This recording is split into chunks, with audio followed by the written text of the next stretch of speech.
Chapter 13. Hogwarts did indeed settle down to its new normal over the following weeks. Thanks to the warning from Padma, Hermione was more aware of what was happening around her, or should that be Harry, regarding the behavior of the Hogwarts witches. Ravenclaw House were adapting well to what was happening within its own blue and bronze walls. Morag, Mandy and Lisa were all friendly with the trio, sharing Harry's defense and now potions classes too certainly helped. Cho was continually making eyes at Harry, and finding any excuse to talk to him.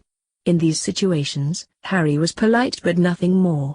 The older Ravenclaw girls, apart from Penny, were staying clear, Chambers' example perhaps playing on their mind. The other first-year witches were all on good terms with the friends too, with only the two Gryffindors continually pushing the boundaries. Parvati and Lavender had approached as they walked to class, chatting to Harry a mile a minute. It was when Lavender decided to move things along by latching onto Harry's other arm that she was politely but instantly and firmly rebuffed. "Miss Brown, never take a sword wielder's right arm unless it is specifically offered to you. In my culture this can be considered an attack, as you are hampering my ability to draw my weapon." Lavender released Harry's arm as if it was red hot and had just burnt her fingers. No one wanted Harry to even think they were attacking him. They had now all seen what he could do with a blade. He nodded before continuing. "You were not aware of the situation, so nothing further needs to be said." Both Gryffindor girls had given him a wide berth after that. When some of the older girls from the other houses approached, Hermione hoped it wasn't wishful thinking on her part, but Harry appeared to use her as a shield. This was a function she was more than happy to provide. These witches may have had a specific agenda at Hogwarts, but so did Harry. His agenda though had far more reaching consequences than simply finding someone to marry. Hermione was reminded of this as they were leaving their normal Monday defense class. Professor Weasley had a short message for him. "Harry, your father says it's time. He assured me you would know what that means." His grin was feral, setting Hermione's danger alarm off. "Harry, please tell me you are not going to go all Goblin Warrior on us?" "Hermione, I am a Goblin Warrior." "Okay, bad choice of words. What I really meant to ask was if you were going to be rushing into danger with a blade in each hand." He could see she was merely worried for his safety, so attempted to put her mind at rest. "Hermione, I've been tasked with ending a great wrong, and that's all I can say about the matter until it happens. What I will say is that I shouldn't need either of my blades to defend myself. There will be no danger at all." After the Lucius Malfoy incident, Hermione had accepted that Harry was at Hogwarts for a purpose other than just receiving a magical education. Here was obviously the next phase of that purpose. That he couldn't tell her any more was fine, that he wouldn't be in any danger was all she really needed to know. At least this time she had 6 weeks of magical training under her belt, and a few curses up her sleeve. Hermione believed Harry when he said it wouldn't be dangerous, but it was always better to be prepared. She had also been preparing by reading the book Neville gave her from cover to cover. Hermione thought a lot of the behavior and customs could at best be described as quaint, but it at least explained Harry's old-world behavior. He'd obviously read something similar before attending Hogwarts and thought things like offering a young lady your arm or kissing the backs of their hands was the way wizards behaved normally. Purely by observation, Hermione could tell that this behavior was no longer commonplace amongst the magical fraternity.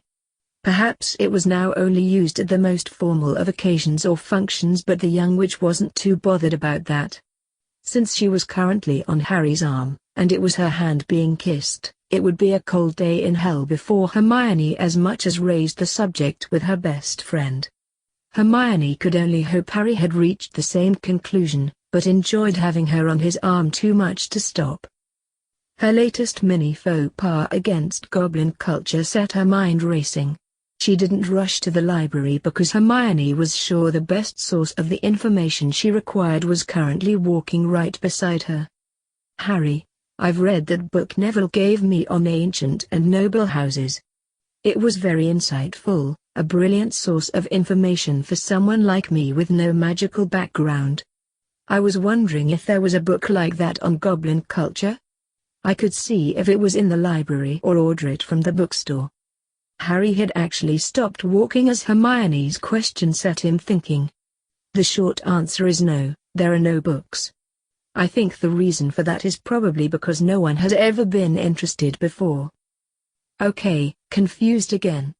How could no one be interested? The goblins store and control the magical community's wealth, yet no one knows anything about them. That's just nuts.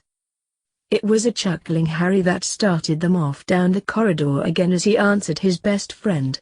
You'll get no objection from me on that.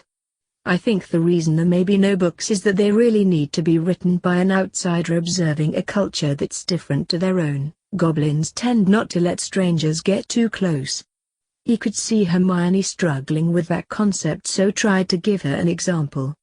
We could ask Padma to tell us about her years in India, and she could talk for hours. That doesn't mean she would mention riding a flying carpet, because to her that would just be normal behavior and not worth talking about. I see what you mean now. You need someone from another culture to observe what is different, and also what is the same.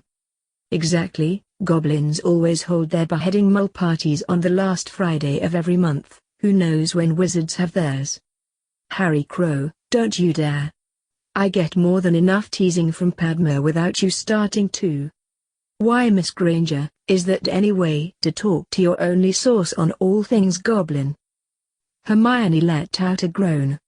I was going to say I could check with Master Pitsley, but I can just see you both setting me up for a fall.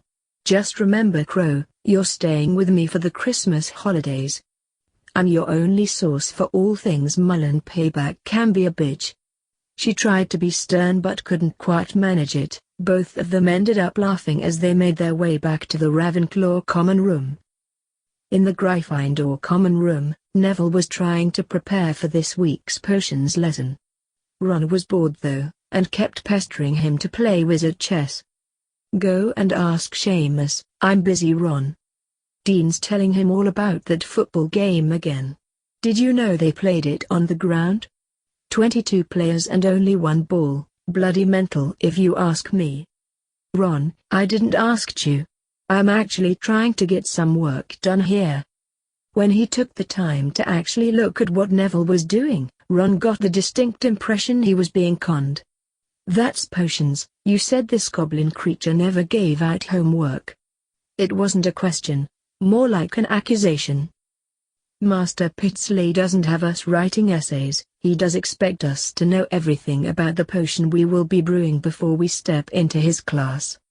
Ron still thought this was merely a manufactured excuse to dump him. It's only Monday. You don't have potions until Friday. You'll have forgotten it all by then. No, I won't, because I'll be going over my notes every night until Friday. Bloody hell. I tried to warn you. See what happens when you hang out with Ravenclaws. Us Gryffindors have got to stick together. If sticking together means taking potion lessons from Snape, then you can forget it. Where is your house loyalty? Abandoning your housemates and siding with Ravenclaws. You're a disgrace to Gryffindor Longbottom. Neville was on his feet at that. You're a fine one to call me a disgrace. You fired a curse at a girl. Real brave Gryffindor. Didn't even have the courage to apologize. I bloody did. You were there. Anyone can say the words, Ron. We all knew you didn't mean any of it. Harry just didn't want to get into an argument with you and spoil Hermione's birthday. You call me a disgrace to Gryffindor, yet I'm in a class with 9 Ravenclaws. I'm ahead of 6 and keeping up with another 2. I would say I was doing my house proud. What have you got to show for your time at Hogwarts? Detentions, lost points, a suspension, and now on probation. Way to go, Ronny boy. Ron's complexion was turning deeper and deeper shades of red, but Neville just faced him down. You've tried to curse 2 of my friends, and actually managed to hit the other one by accident. Draw your wand on me, Ron, and you'll get to see just what your eldest brother teaches us every weekend. Their confrontation had gotten louder and louder, gathering a rather large crowd. Two of the crowd suddenly had an arm each as Ron's feet left the floor. The twins whisked him away up the stairs. Neville sat back down and continued his work, until Parvati spoke to him. "Neville, 6 and 2 only make 8. You said there were 9 Ravenclaws in that class." "Ah, but when it comes to potions, Harry is in a class of his own. Even the twins couldn't brew a potion that would be undetectable by Snape." As he worked studiously, Neville was unaware of the changes taking place around him. Most of the house just had their opinion of the shy, quiet boy drastically altered. Especially 2 first-year witches who were having no success with their repeated attempts to get near Harry Crow.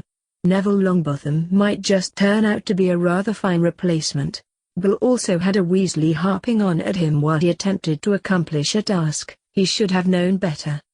A quiet meal at the Burrow was as good a definition of a misnomer that Bill could think of. But he's Albus Dumbledore, surely there must be some way to bypass those secrecy terms to help. He put down his knife and fork. Bill had had more than enough, both of dinner and his mother's nagging. It was time for a few home truths. Would you be so insistent if it was Lucius Malfoy who wanted information?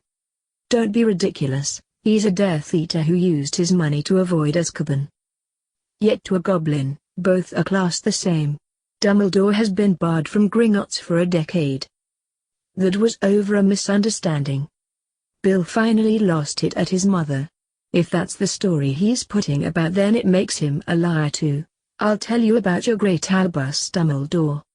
He left an orphan child on a mole doorstep, a child who had been hit with the killing curse by Voldemort. He didn't know if the yelp from his mother was because the dreaded name was spoken aloud, or that it was one of her children saying it. Bill pressed on regardless. That child was sporting a scar on his head, no healer, no treatment, just dumped on a doorstep with a letter attached. Now here is where his stupid scheme started to fall apart. The Mulls didn't want a magical child in their home, so took Harry to Gringotts and deposited the toddler who saved us all there." Molly had tears in her eyes as she shook her head. "It can't be true." Harry's father still has the letter in Dumbledore's handwriting. McGonagall and Hagrid were present that night too. Hagrid keeps attempting to talk to Harry at Hogwarts, but the boy wants nothing to do with him. He knows Hagrid is Dumbledore's man, and anything he said would make its way straight back to the old fool. This was still a step too far for Molly. "Albus Dumbledore is no fool. I will not have that said in this house." "Do you know how that troll got into Hogwarts? Dumbledore is desperately trying to keep it secret, but Madam Bones wants him up on charges for his part in the fiasco. Voldemort is not dead." This time he was sure what had caused his mother to scream. "You're lying. Harry Potter killed him. Everyone knows that." "Yes, but what everyone doesn't know is that he's trying to come back. Why do you think I returned from Egypt and took this job? Voldemort is not dead, and we know he's going after Harry. Dumbledore knew this and didn't tell anyone, especially Harry. Instead, Dumbledore set a trap inside a bloody school. I have 4 younger brothers currently in that castle, and that old bastard is playing with their lives. Voldemort possessed a teacher and was actually inside Hogwarts. That's who let the troll in." Bill hadn't realized he'd been shouting, but it looked as if he'd finally gotten through to his mother. Unfortunately, it also looked like he'd terrified Ginny. She was curled on his father's lap and crying.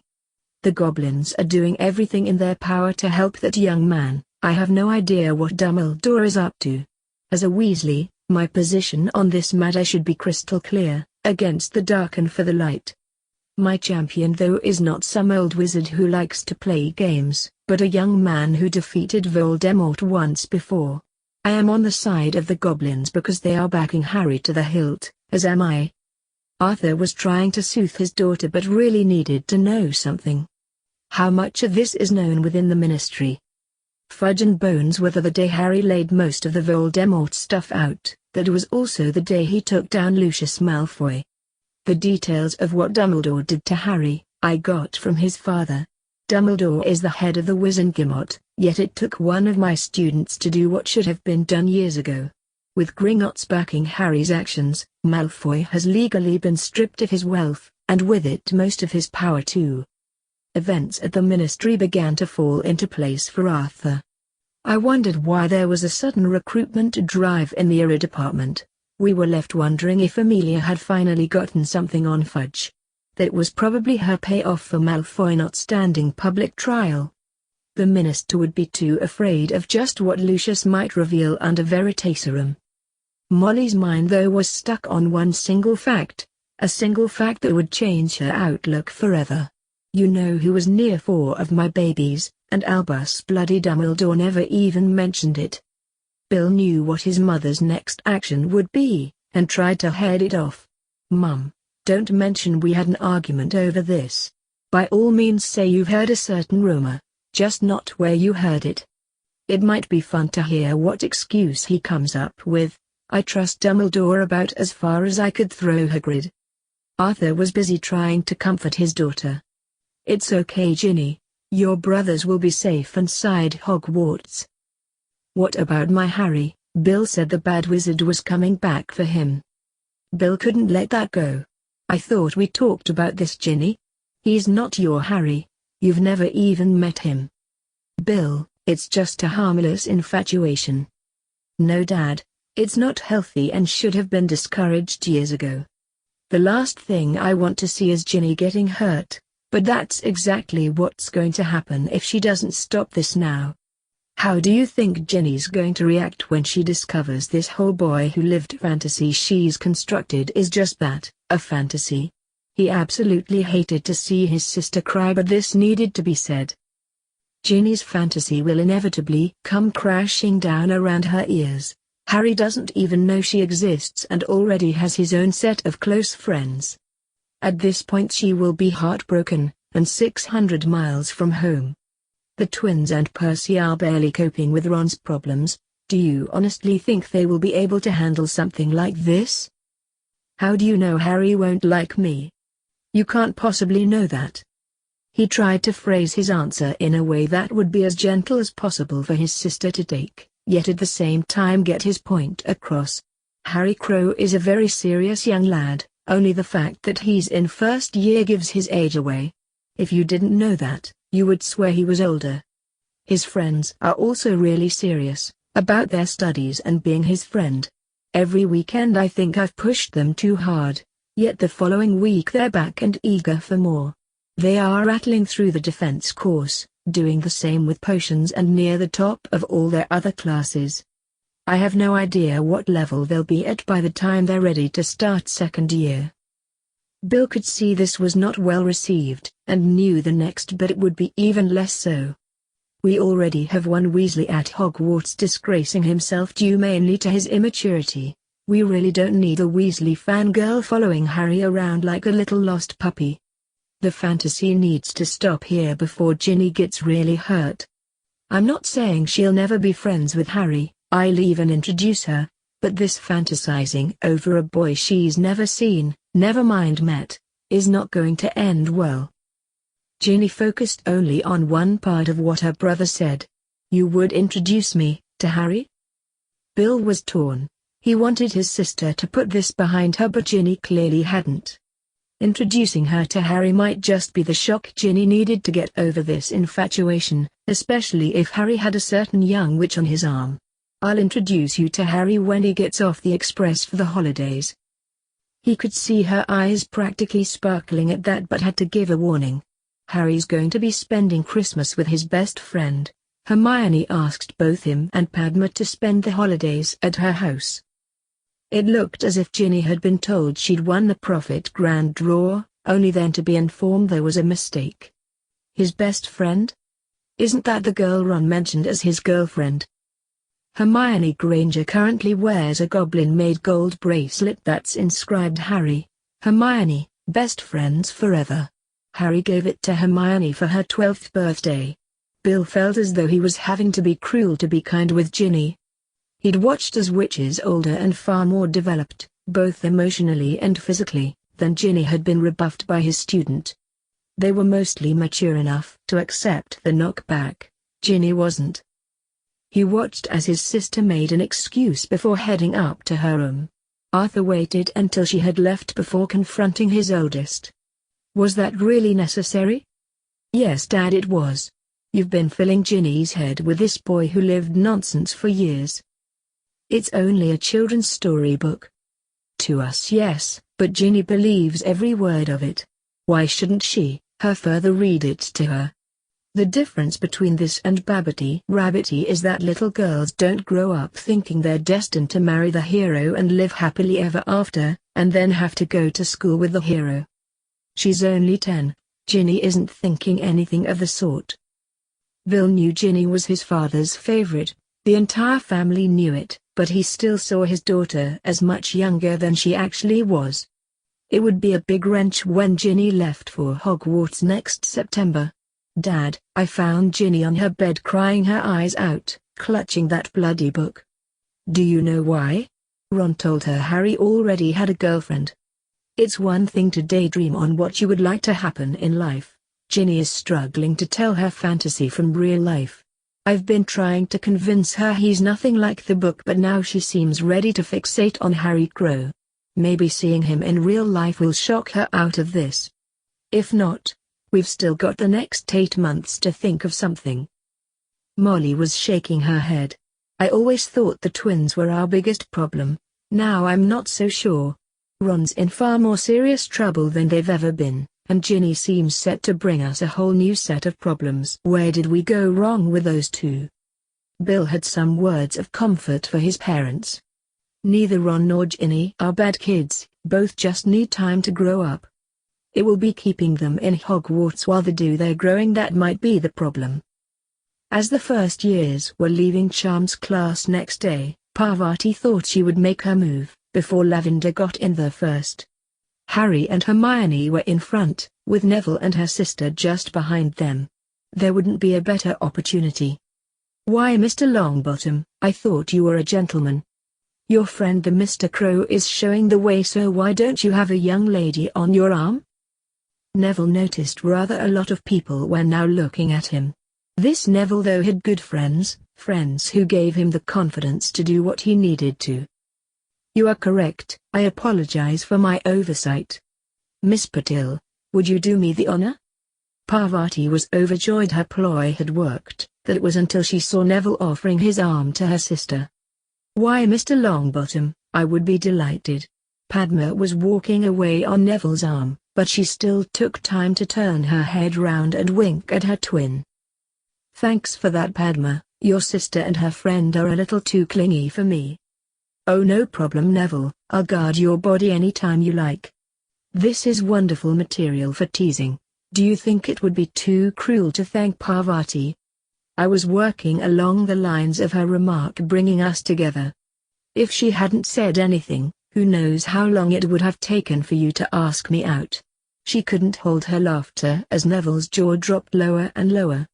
This is just too good, the same lines should work just as well on PAF too. I'll take your arm anytime you want, Neville, as your friend.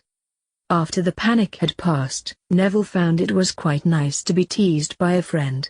Do you want to sit with me at the Gryffindor table? I think we could have your sister and Lavender green with envy by the end of lunch. Neville, that's a brilliant idea, providing I don't need to sit where I can see Ron eat. Padma rested her head on his shoulder as they walked arm in arm to the Great Hall. Both were struggling to contain their giggles at the reaction this got from other students.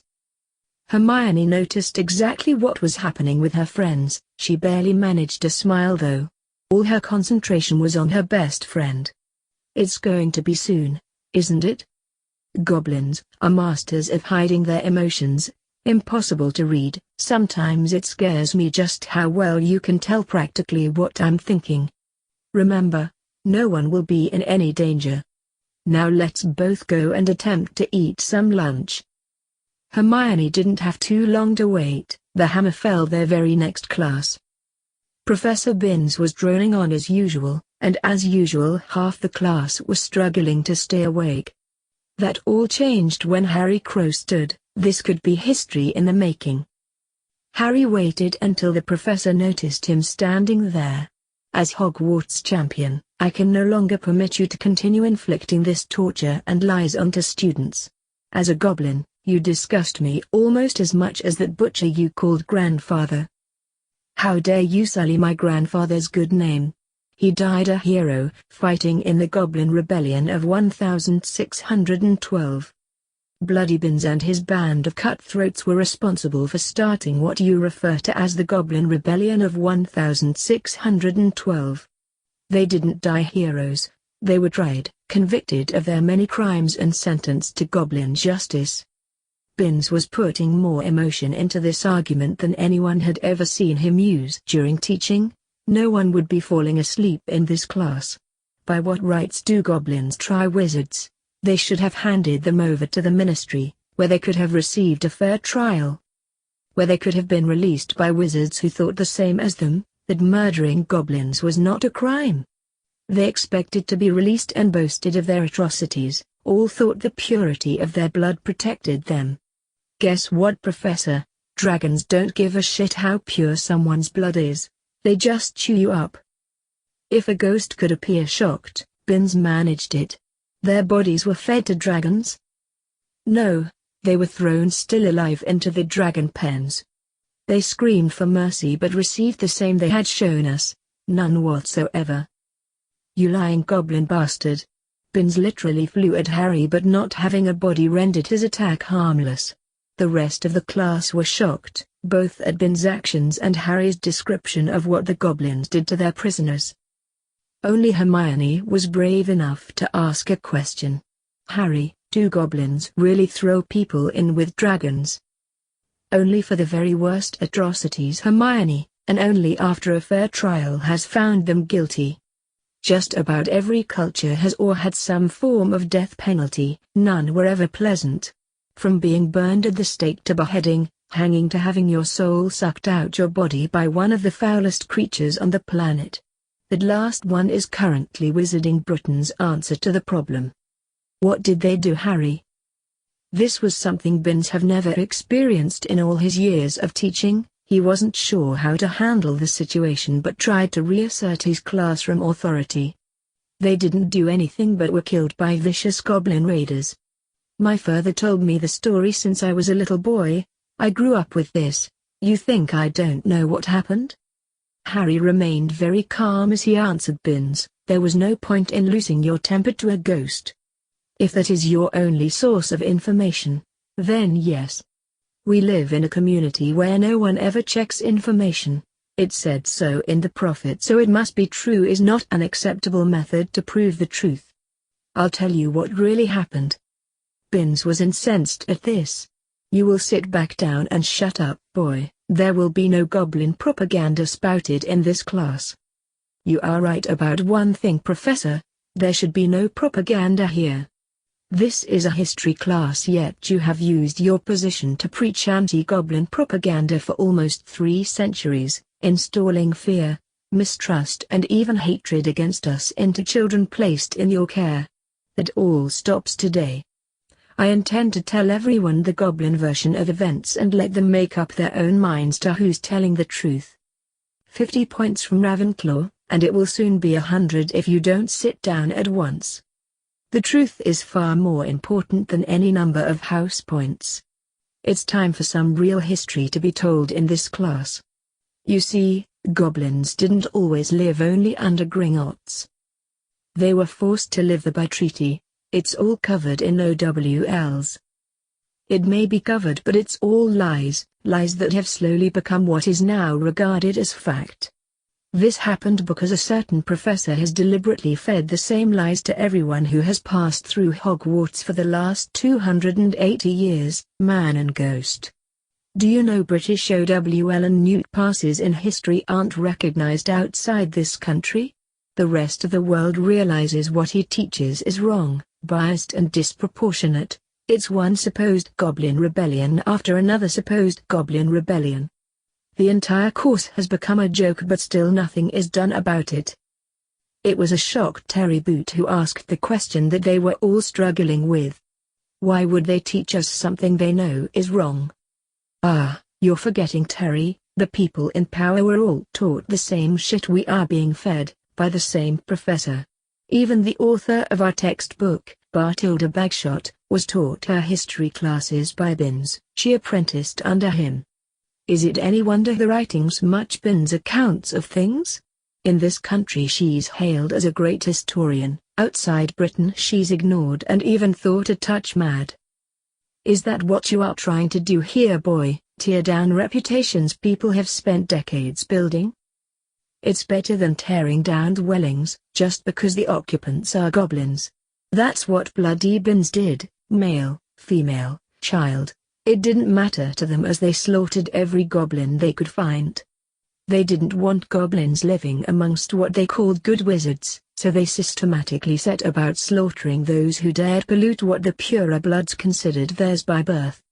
Harry was trying to keep himself calm and let the facts speak for themselves as he'd been taught. It was proving difficult though. The Ministry was turning a blind eye to what was happening. After all, it was only goblins who were being slaughtered and they didn't count. When the goblins caught the wizards in the act, they demanded to be handed over to the Ministry. They were standing there splattered with goblin blood and expected to be released. They were tried like the crazed animals they were and executed. The class were hanging on Harry's every word, and ignoring the continual docking of points from Binns. The Ministry had to take action. There were now purer bloods dead. As usual, the Ministry decided to pass laws to get what they wanted. The Ministry attempted to claim jurisdiction over the goblins, basically meaning we had to do what they said. No goblin was going to stand for that, and so we have the Goblin Rebellion of 1612. There were casualties on both sides as the Ministry attempted to impose their new laws before common sense prevailed. Your precious goblins were defeated and slunk back to their holes in the ground. That's where the filthy animals belong, not staying amongst decent magical people. Harry ignored the ghostly spittle that Binns was spraying him with as the professor screamed at him, mere inches away from his face. Harry had to finish the task he'd trained for. The Ministry were forced to concede that the goblins were their own masters, and that Gringotts was sovereign territory. This didn't stop them passing anti-goblin laws that prevented us buying land or housing anywhere near a wizard dwelling. To some, this didn't go far enough. Of course it didn't go far enough. My grandfather was only one of many the bastards murdered. The entire species should have been wiped out. Harry had just about enough of this ghost. It had been pure torture having to sit in this class, knowing what he did. The reason Professor Binns here never took up his wand and avenged his beloved grandfather was that he didn't have one, a wand that is. You see, our professor here was a squib. Now I personally don't have a problem with that, but our ghostly professor did. He grew into a bitter and twisted man, much like a certain caretaker we all know.